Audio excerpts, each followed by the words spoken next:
Hello again guys, welcome back to the channel. Sorry it's taken me so long to get around to this video that I've been promising for a while. It's just been quite hectic with work and other commitments. But we have the BH Bigfoot E-Motion fat bike and it's in the lounge. I've had to move a few things around. It's just too cold to work outside in the shed. So we're in here and what we're going to do today is we're going to change this into a sleek, slick 1x7 transmission. So effectively the drivetrain that we've got at the moment is a 2x7, and having a front derailleur on a bike is great if you want range and you're limited by what you can do at this end on the cassette. We'll come back to that. It's not actually a cassette, it's a freewheel, which makes things trickier. So the kind of riding I'm going to be doing on this bike, and generally would do with a fat bike, would be riding on the beach, muddy conditions, sea, salt water, stuff that's going to generate dirt, muck, grit, all kinds of things that are going to get into your drivetrain, into derailleurs, and you just want as few working parts as possible. So to make the bike more efficient when in use and when you're actually cleaning it, and in terms of general maintenance, it's much easier to get rid of things like your front derailleur. Mechs generally are a pain in the arse, so we're going to clear this up. We're going to have a lovely slick 1x7 and I'm going to show you how to do it for an absolute steal. So the first thing we're going to have to do in order to make this transformation possible is we're going to have to remove the crankset. To do that we also have to remove the front derailleur, but before we can do any of that we have to remove the chain. Now this is a standard Commodore Garden 7-speed chain. It's on most Shimano kind of entry-level drivetrain systems. It's actually been taken off previously, so it was a standard kind of pin release to get the chain off. But now I've put a quick link in there which will be much easier if we have problems or if the chain comes off in future. However, for the purpose of illustration on this video, I'll show you how to take one of these chains off using a chain breaker tool. So in order to break one of these old style chains, or a chain that doesn't have a quick release link in it, you're going to have to get yourself a chain breaker or chain release tool. This is the most basic one you can probably find on the market. This costs about £5. I got this from Halfords. You can get much better ones which have got slightly more room and allow you to break different widths of chain as well. So in order to do this, all you need to do is find the right fitment. There we go. So that chain is now secure in the guides. You then locate the pin on the chain. Make sure it's firmly in there and not moving around. And then all you do is give this a few twists. You'll feel some resistance, and then initially, there you go, you can hear possibly that little break sound. That's the pin removing from the links. And you just keep going and going, and then eventually, once you've unwound it, you should have a chain that comes apart. There we go. Nice and simple.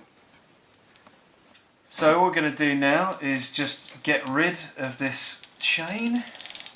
Just gently pull that out, allow it to go through the derailleur. There we go. And we'll just neatly pop this down here, and we'll save that for later because we're going to have to come back to that on the reinstallation. So now we have our chainless drivetrain. It's time to start disassembling the crankset and the derailleur. So with a square taper bottom bracket, which is generally installed on cheaper or kind of entry-level bikes, but they're also quite practical and easy to maintain. On this one you'll always have these pressure caps, if you like.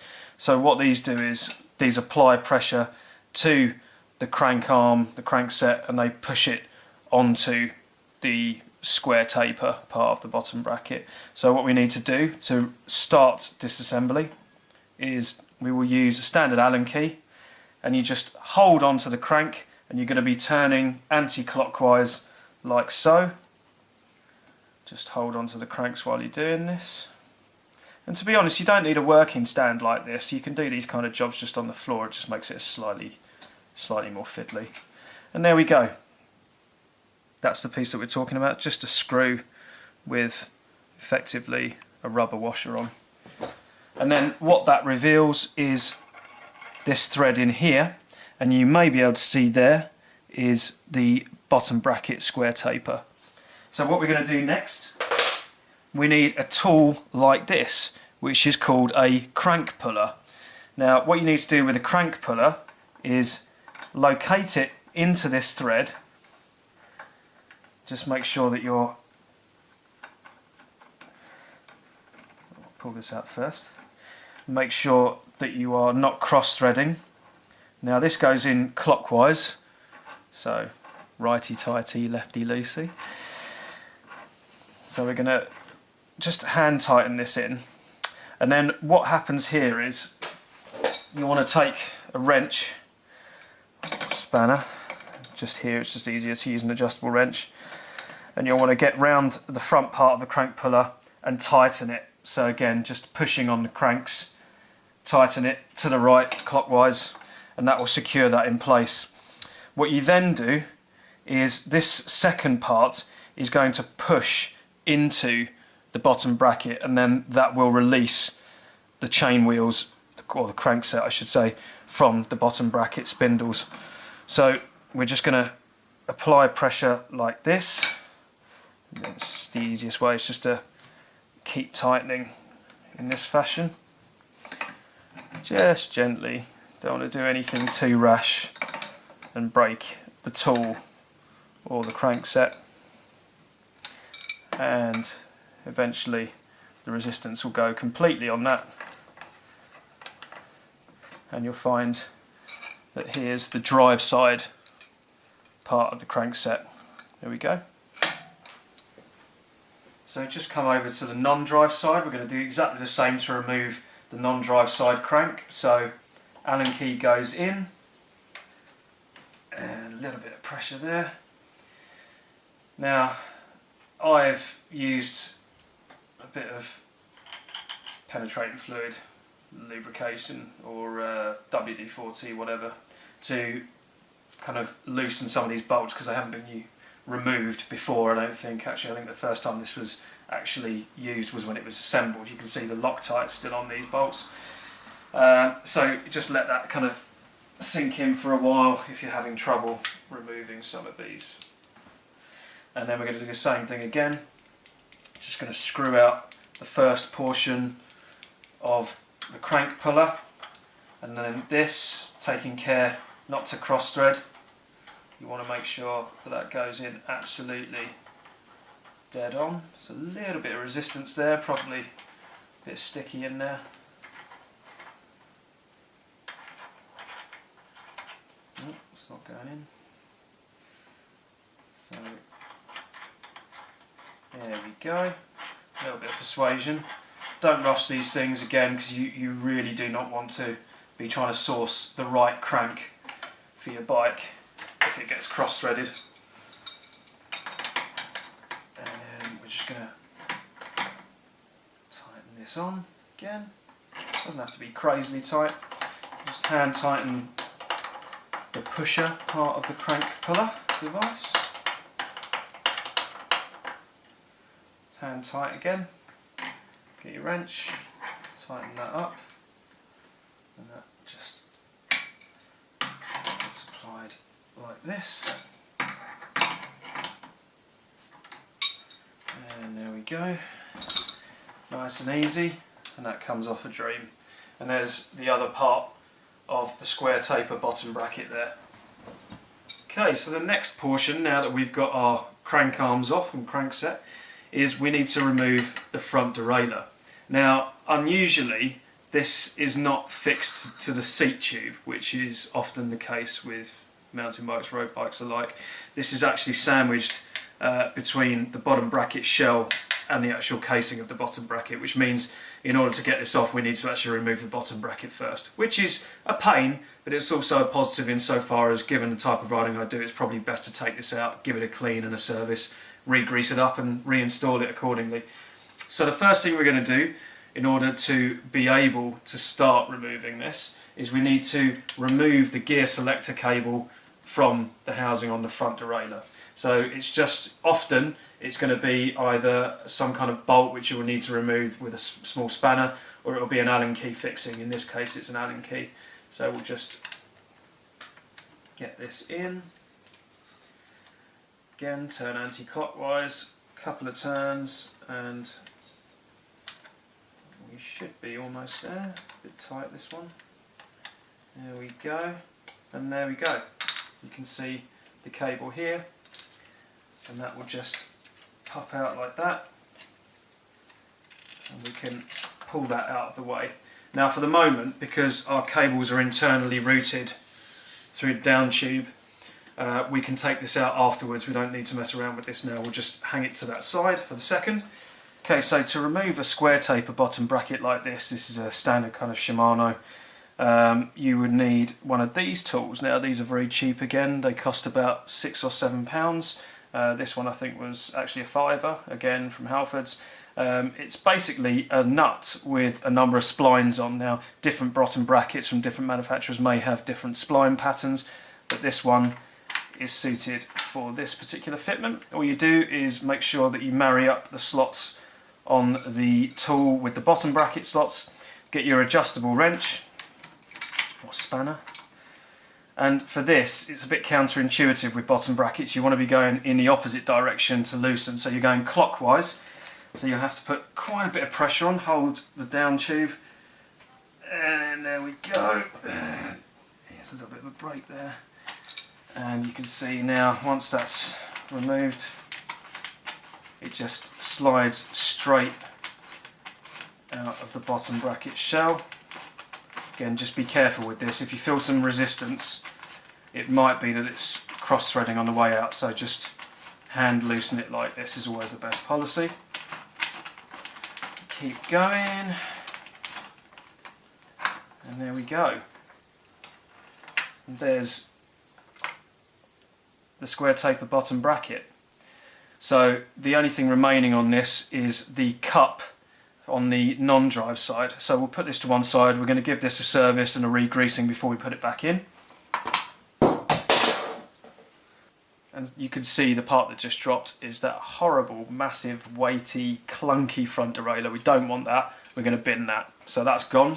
So you can see here you've got the exposed bottom bracket shell, and there's threads in there. You can already see there's quite a bit of sand and grime in there, so we're going to give that a good clean. Probably get in there with a brush and then just gently clean that out with some degreaser, and then you'll want to re-grease that before the bottom bracket goes back in again.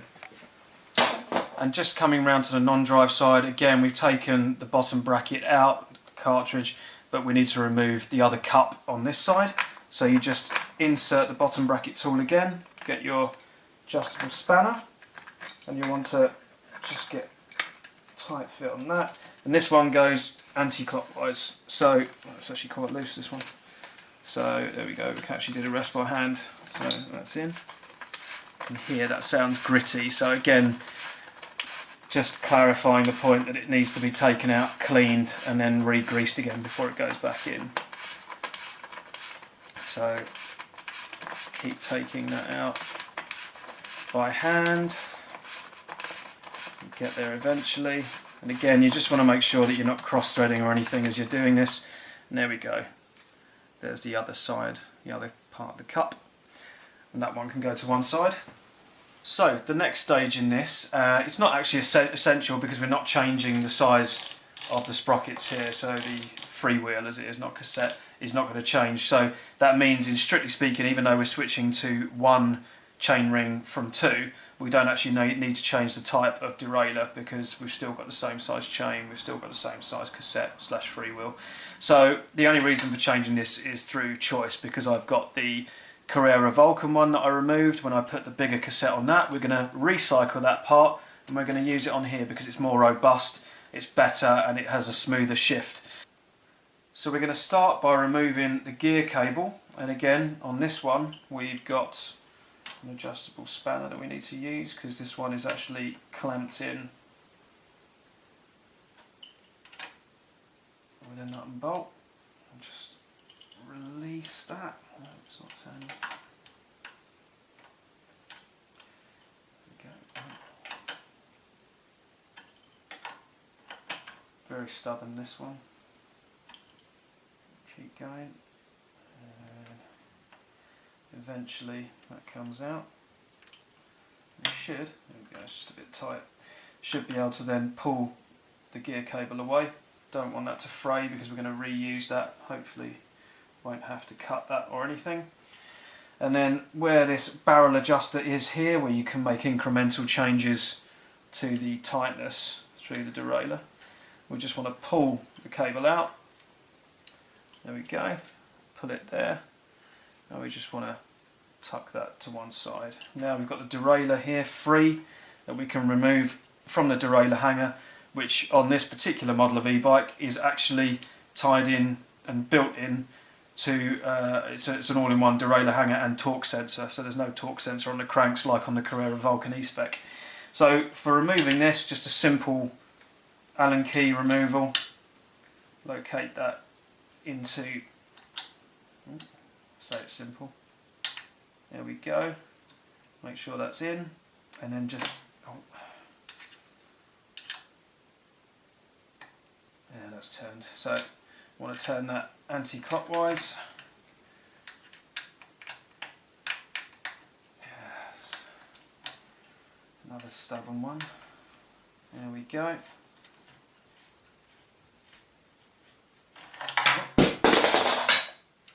And you'll probably want to put some support on that so it doesn't fall.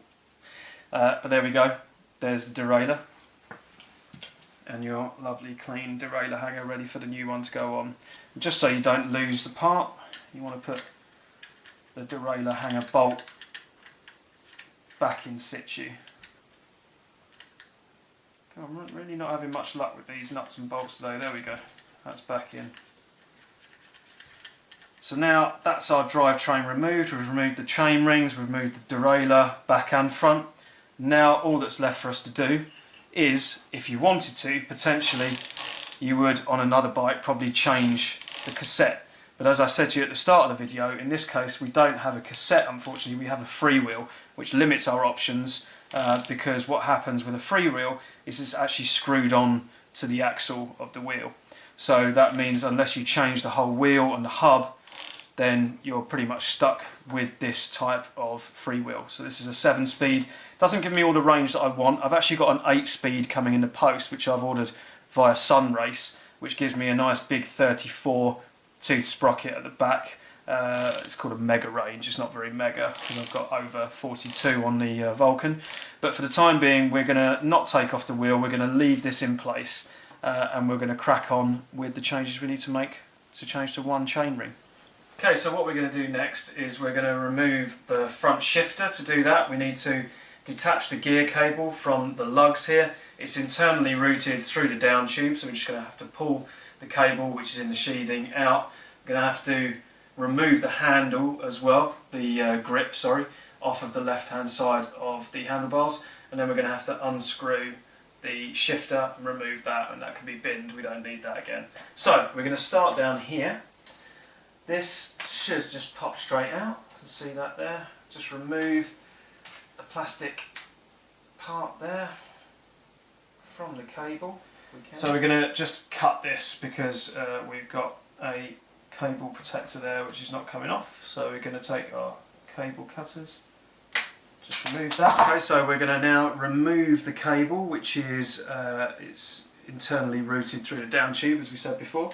So we're just going to identify that yes, this is the correct cable coming from the shifter. I'm just going to gently pull that through the rubber bung, and eventually see all the routing for the display, controller, motor all go through here as well, so it's a little bit crowded in there. This will be one less cable to worry about. There we go, and that's our cable out. And we can now just pop that down there. That means that all of the last remnants of our drivetrain have now gone. We just need to remove the handlebar grip on this side so that we can get to the shifter, take that off, and we're good to go for the next stage. So the next stage, now that we've got the cable removed from the down tube, is that we need to remove the shifter. So to do that, we've removed the grip. I actually had to cut this off because these ones are just welded on essentially. We're going to put new grips on anyway at the end. We've got to first, to get to the shifter, remove the brake lever. So to do that, we don't want that Allen key, we want a slightly smaller one. So we're going to just get this off here.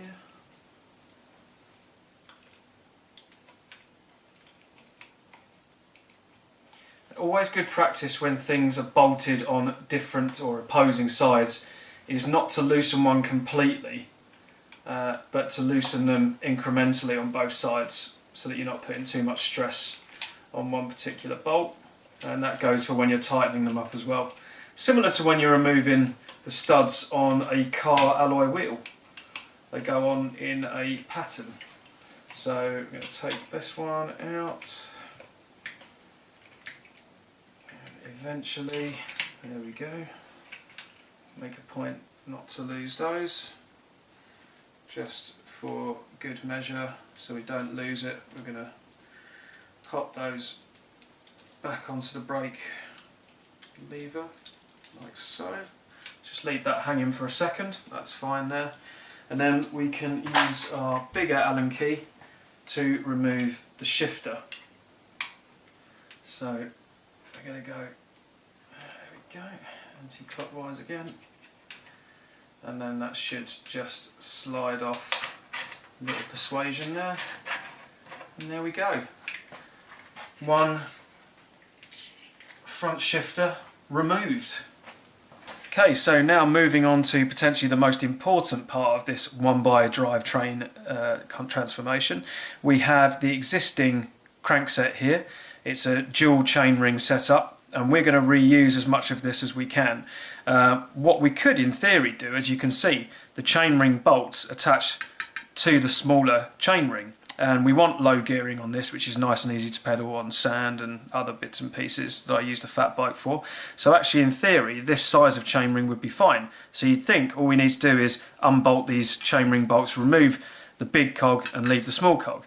It's not quite that simple, unfortunately, because when you're going to do a good job on a one-by drivetrain setup, you need to really change the chainring that you're using to a narrow wide chainring. Now I bought this, which is a race face 30 tooth wide, narrow wide chainring, or wide narrow, whichever you want to call it. And as you'll notice, the pattern has narrow and wide gaps, and it also has narrow and wide teeth to correlate with that. Now the reason behind this is because chain slippage and losing your chain is quite common when you have a one-by drivetrain. The reason for that is you don't have a big cog or a small cog on a triple to stop the chain from moving off of the chain rings. And especially when you have the larger cassettes like a 10, 11 or 12 speed, you're going to be getting a profile of the chain moving across like this, and there's going to be a much higher possibility that the chain's going to slip when you're putting that chain under load, i.e. when you're climbing or when you're really putting some power through the cranks. So you want to switch to a narrow wide chain ring.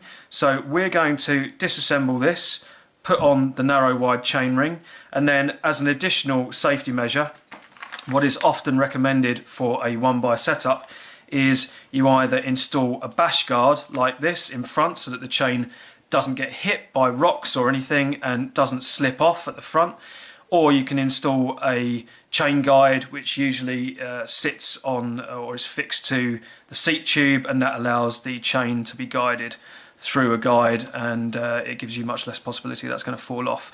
With something like this where we don't have a huge cassette range at the back, we can get away with a bash guard. Plus I wanted something to not show up that I've got a cheap second-hand race face chain ring. So this looks nice, it's colour coded and it goes with the black and red of the bike, so that's going to look superb when it's installed.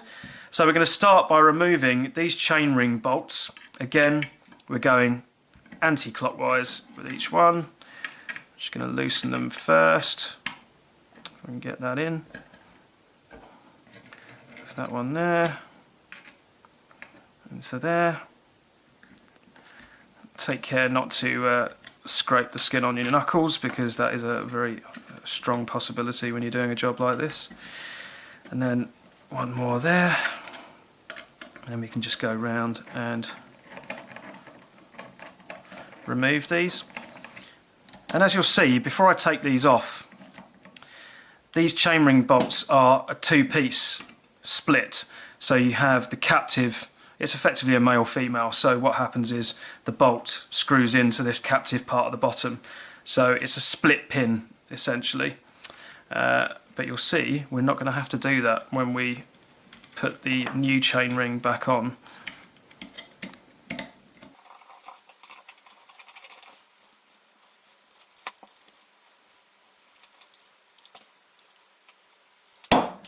So there we go. There's our small cog, which we're going to get rid of. And there's our big cog. So we're going to remove that. Okay, so now we've got our lovely crank arm here ready to go. We're going to put our narrow wide chain ring on. And as you can see, because it's already got those lugs built in, you can orient it any which way. If you want to get the name Race Face at the front, the branding, that'll be like that when it's finished. And then you get our lovely red anodised bash guard. That goes over the top and simply sits on top of the legs like so. And then when we've got those secured, we need to take the chainring bolts and we're just going to pop one in of our new snazzy gold ones just to get positive grip there and get that in place. So that's not going to be tightened up too much. We're going to put the rest of them in and we'll be disciplined and we'll use the opposing pattern. So we'll tighten this one up here just a little bit and I'll put our final one in here, making sure it's sitting properly. There we go. Oh, that one isn't. I'll pop that in again and we'll tighten it like so. So that one's in, and then our final one, it's going to go in eventually. There we go. So that's that done. What you want to do is, because these are quite short chainring bolts, just want to tighten those up again in that opposing pattern. Make sure these one would be very tight. I don't know torque setting, but it's certainly not hand tight because you don't want this bash guard coming off when you're putting power through the cranks. There we go. And just that final one.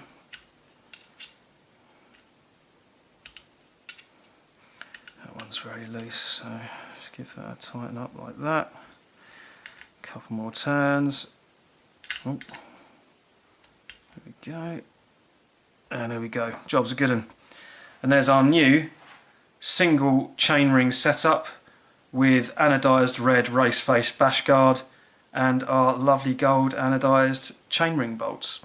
So this is now ready for reassembly. We can put this back on the bike, but before we do that, I'm going to clean up and lubricate the square taper bottom bracket. I'm going to clean out the bottom bracket shell, make sure there's no grit and sand and dust in there. We're going to re-grease that and pop that back in before we put our crankset back on. So now we can reassemble our bottom bracket in preparation for putting our crankset back on. What we want to do, I've cleaned all of this out and made sure it's nice and grit free. There was a lot of sand in there obviously from the beach riding. We want to make sure that those threads are nice and clean so that we get a good positive and clean screw in when we put the bottom bracket back in. So before we put that in, now that it's clean, we can apply a little bit of grease just by hand to the threads inside. It doesn't have to go crazy, just enough to give you a nice seal for any moisture, water, and just make sure that it goes on the face as well of the bottom bracket shell. So just keep out any grime. You'll notice here it's a bit of an oddity because of the way that front derailleur or front mech, as you want to call it, was installed and sandwiched between the bottom bracket shell and the bottom bracket. There are these spaces here where the notches were sitting to locate that front mech, so we're going to have to do something about that once the installation's complete, just to make sure we don't get any ingress of water or sand or dirt. So we'll probably use some caulk or mastic or something in there just to close that gap up afterwards. So now we've mastic that, we have our freshly cleaned and lubricated bottom bracket. We just pop that cartridge straight in, making sure that we don't cross thread. We've got a nice clean sound there, no grittiness, which is nice. And we're just going to screw that in by hand. Oh, there we go, that's it. And then we're going to take our tool and we're going to screw this in properly now. Remember, going anti-clockwise on the drive side. Very confusing, bottom brackets. I always start off going the wrong way. We're just going to hand tighten that for the minute. See, that's back in now. We're going to put the non-drive side cup back on the non-drive side. Just going to pop that back in. Now that's nicely lubricated as well. Just make sure that's not making any horrible noises. And it seems okay. And this one goes in clockwise on this side. So I'm just going to screw that in, again hand tight with the bottom bracket tool. And there we go. And then we're just going to get our adjustable wrench, like so.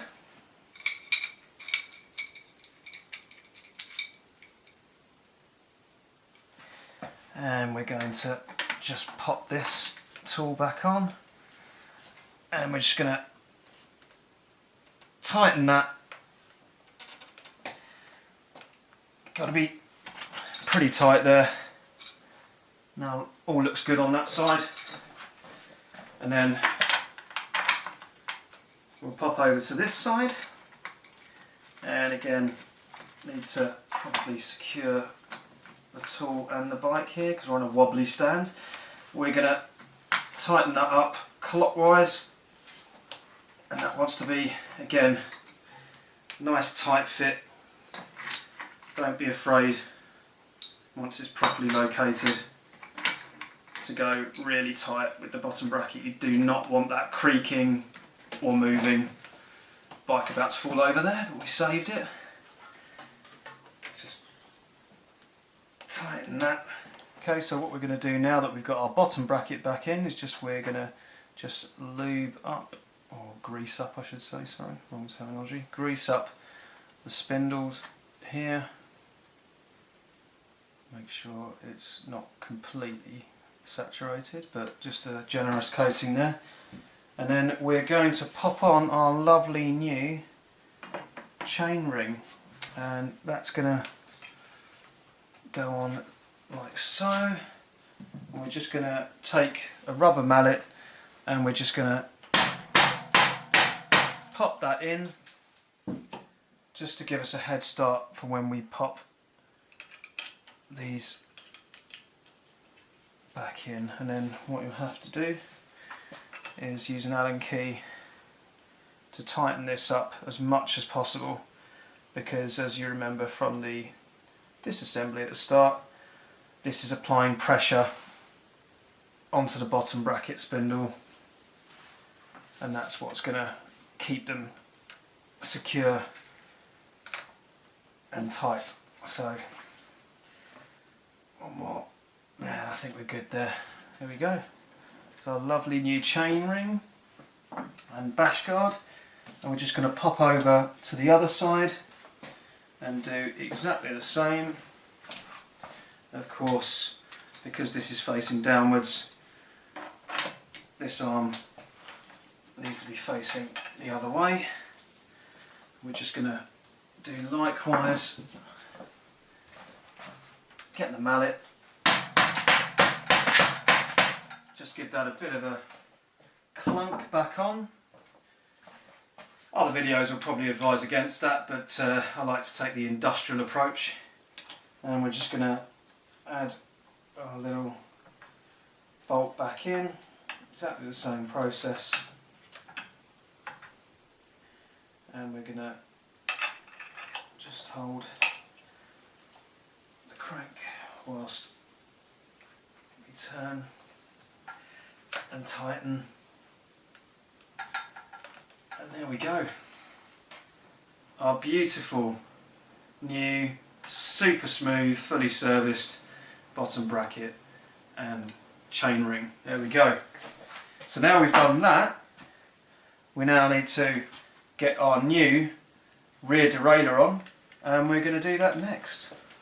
Okay, so we're going to reuse the Shimano Altus. I think this is a mid-cage derailleur, from the Carrera Vulcan E-Spec, because I love recycling parts, and this is a good, sturdy, solid part.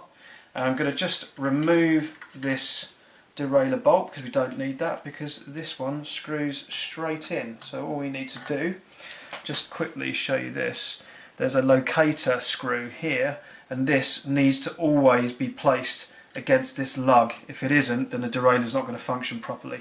That's going to give you your tension in the derailleur, so you can adjust it back and forth. But just a point there that you need to be aware of. So we're going to just locate that in the correct position, making sure that we are dead centre against that derailleur hanger. So just going to tighten this up, making sure that we keep that screw in the correct position that we talked about earlier. You can see now that's sitting against the lug because it's not moving.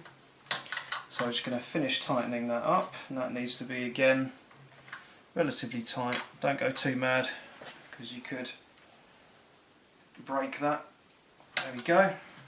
There's our new derailleur in the correct position, ready to be chained up.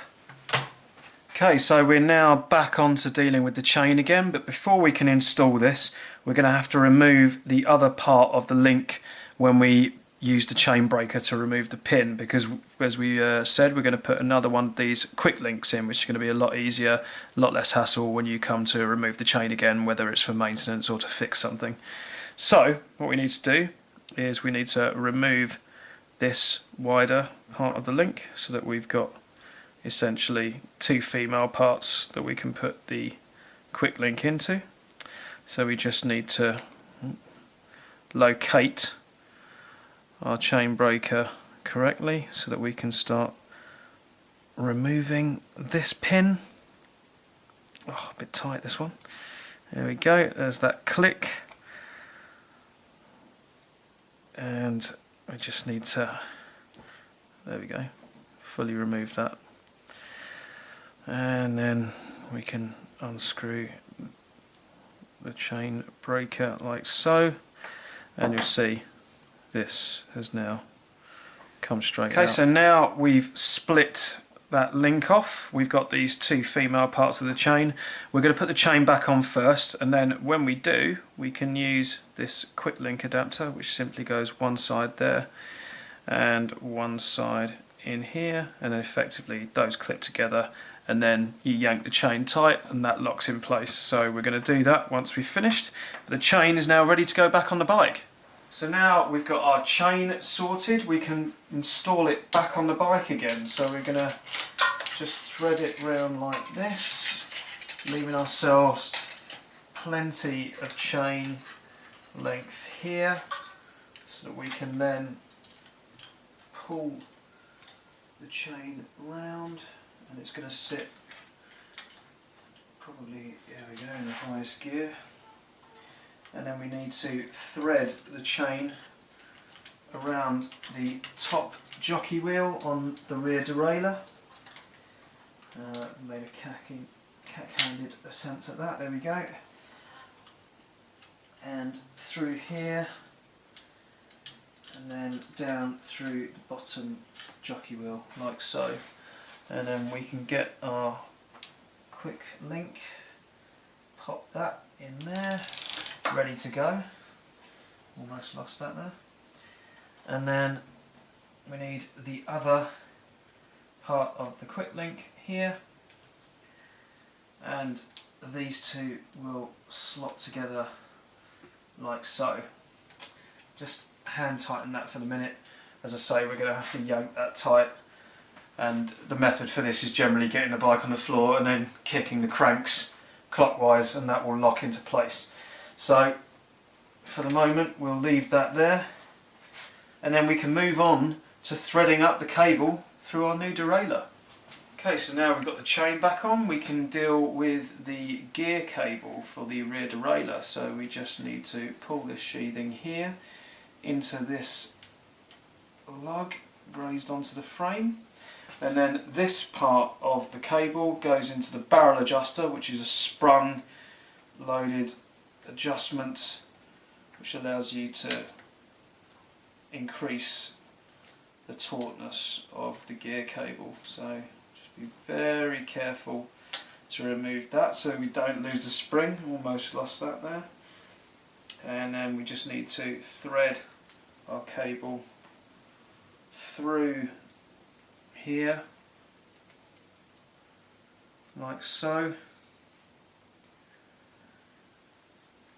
and eventually that should go on, and thread cable through the slot for the barrel adjuster, and we can screw our barrel adjuster back in again. And just gently screw that barrel adjuster down, and we'll leave that not fully tightened, somewhere in the middle there. So now, to get our gears shifting nice and smoothly up and down the cassette, the freewheel, we need to index our gears, and then we need to deal with the adjustment in the barrel adjuster up at the shifter. So to do that, always best to do it with the gear cable untensioned. So we're just going to release the gear cable for the minute, take that out, so that's not a problem. What we need to then do is set our limit screws on the rear derailleur. When we shift up the cassette or freewheel, it doesn't go past our highest sprocket and into the wheel. Obviously here we've got a motor, but we don't want it jamming up with this. And on the bottom part, we don't want the derailleur going past the smallest sprocket and into the frame. So if we just do a quick example, just push the derailleur with your hand forward, you can see that it's probably set slightly too far. Now you can also look at the jockey wheel dead straight on and see if that's in line with the sprocket. If it is, then it should be fine. I think we're okay at that end, but we might just want to make a slight adjustment. It looks like it's pulling slightly, and then if we let it go, it looks to me like it's sitting okay on that. Okay, so I'm a little concerned about that low limit screw adjustment, which is the one up for our big sprocket up here. You can see it looks like it's catching slightly, which suggests to me it's actually a little bit too far over. So I'm just going to let that loose, and we're going to adjust our low limit screw. Just gentle little adjustments, and we'll see if that makes a difference.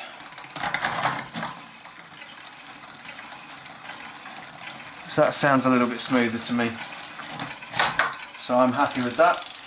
And we can now move on to the barrel adjuster. Okay, so this little device here is another barrel adjuster on our shifter, which is shifting the rear derailleur. We need to make all of our fine adjustments when the bike is functional using this barrel adjuster. So to make sure we're at the right datum, if you like, setting point from day dot, we need to screw this in clockwise. That's clockwise as if you're facing it, so it'll be this way. So you're screwing that barrel adjuster in all the way until it's at its final point there, and then you want to screw it one full revolution out, and then that will give us enough leeway to start adjusting our gears properly. Okay, so we're back here at the derailleur again. Now what we're going to do, now that we've screwed our barrel adjuster up on the shifter in properly, we're going to just apply some hand tightness to this, get this clamped in, make sure that's properly in.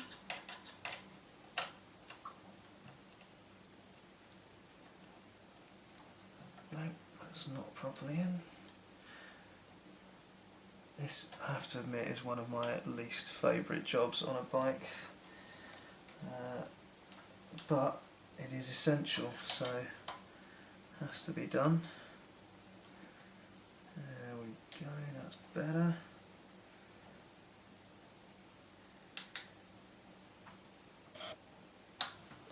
So that's that now clamped in.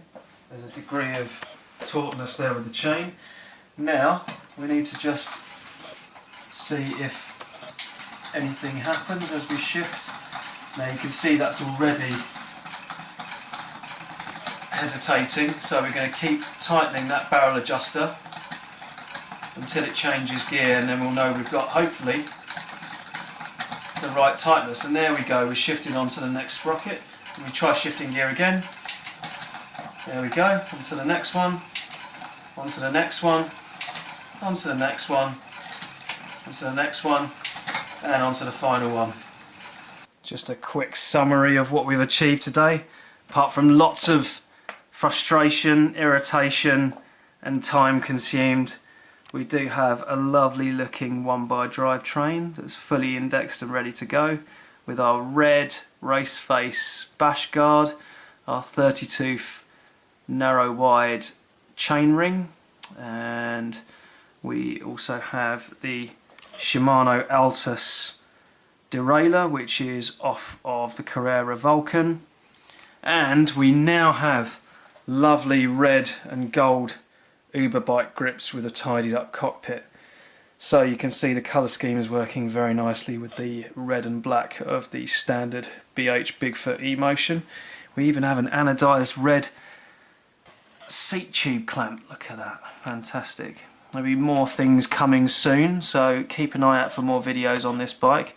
I am also going to change over these pedals because I've taken off the Wellgo flat pedals, which are these, from the Carrera Vulcan, because I've now got some more stylish and more effective orange pedals on that bike, so those are going to be swapped out. But for now, I shall leave you to fester in the glory of the modified 1x7 fat e-bike.